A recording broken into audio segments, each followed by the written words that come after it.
Hi Telugu people, welcome back to another video of my channel. ఇవాళ video వచ్చేసి ఏంటంటే ముక్కోటి ఏకాదశి సందర్భంగా మేమైతే మా నియర్ బై ఉన్న వెంకటేశ్వర స్వామి టెంపుల్కి అయితే వెళ్ళాము. దర్శనానికి దాదాపుగా 3-4 అవర్స్ అయితే పట్టింది. లైన్ అయితే ఇంత భారీగా ఉందన్నమాట.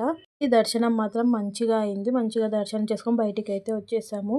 చెప్పడం మర్చిపోయాను, అందరికీ ముక్కోటి ఏకాదశి శుభాకాంక్షలు.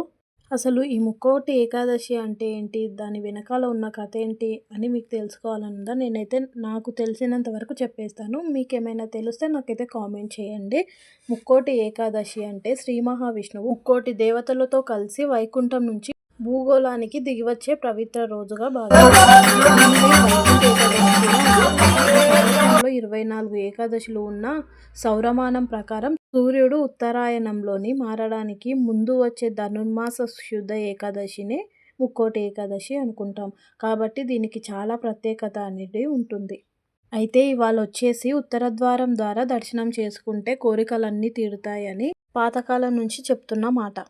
చేసిన పాపాలు కూడా పోతాయని భక్తులైతే నమ్ముతారు. మరి మీరు టెంపుల్కి వెళ్ళారా లేదా? మాకైతే ప్రసాదం కూడా ఇచ్చారు, మంచిగా తినేసాం. ఓకే, బాయ్ గైస్, మరి ఉంటాను. వరకు ఛానల్ అయితే సబ్స్క్రైబ్.